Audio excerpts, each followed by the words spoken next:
Hey y'all, and good now whenever and wherever this finds you. Well, today I found this on the end of another video, but it's a prelude to what may be coming up soon, in the fact that Christopher W. Hatton has had his baby and he's creating his path forward.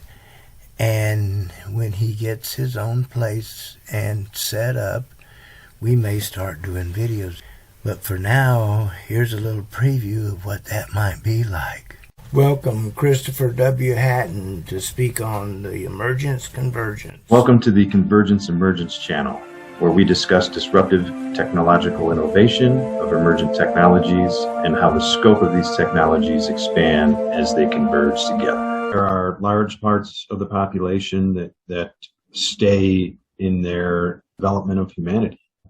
And I'm talking religion, power, science, activism.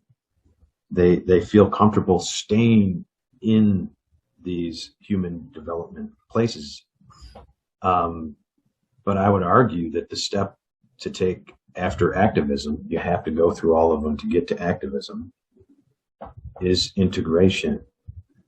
So it's not about vilifying other because it takes away from what you want. No, it's about integrating the opinions and perspectives of other so you can further your understanding and be able to talk to anybody at their own level. So when we're talking about integration, we're talking about finding substantive solutions by developing infrastructures and mindsets that are outside of a silo, that can be converged with the silo to widen the scope.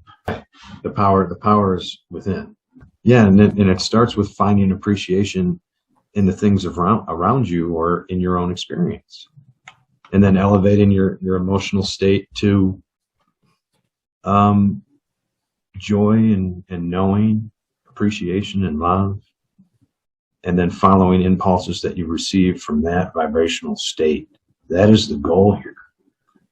And when people consistently do that, the world will be a different place. But I believe that there's so much pressure put on everybody by the socioeconomic system we live in that they don't take the time to do that because because most of their time is taken up with how am I going to survive. I think it's going to happen automatically. Like we don't need to fight for that. Oh. And there's evidence of it all around right now. It's going to be a lot easier to make an algorithm that replaces intellectual labor than it is to combine a robot and an algorithm that can do physical labor. But that's still coming. White collar is going to get hit hard first, and that's going to be this decade. That brings up a great point. It's kind of the tale of centralized versus decentralized. So you mentioned Google, which is a centralized entity producing all of this benefit through their research and development, and then they package it all together as a product and sell it.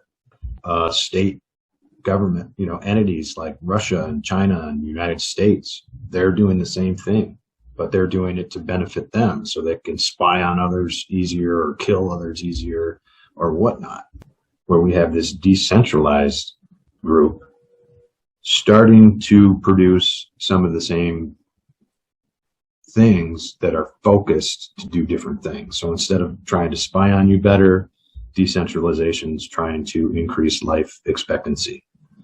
Instead of trying to sell you things better over here, decentralized are trying to use that same data to help mitigate poverty and abolish homelessness. And then the decentralized crowd are still building products on top of this open source and packaging them for sale.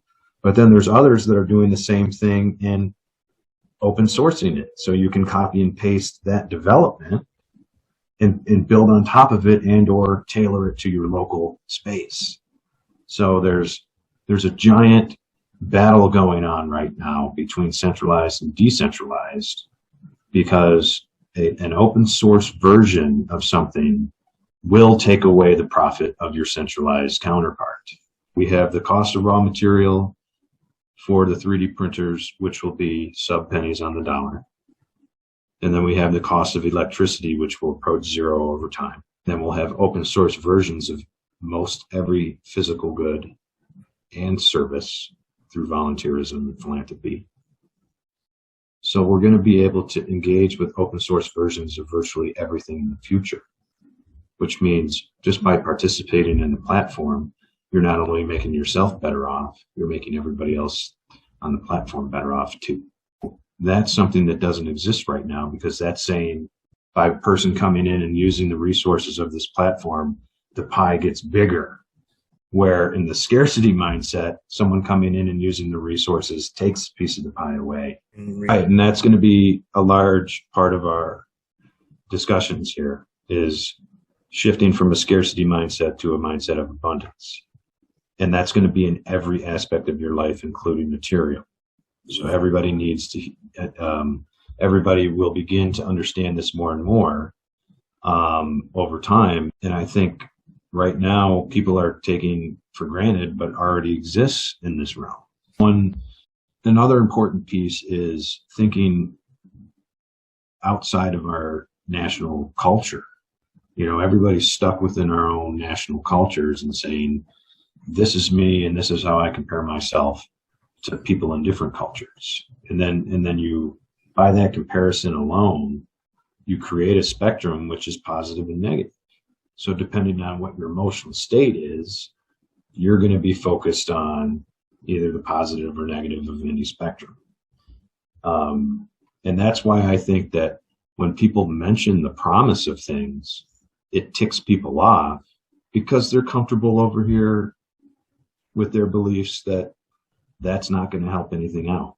I enjoyed that and found it educational, and I hope you enjoyed it too, and I hope that we all see each other somewhere down the road.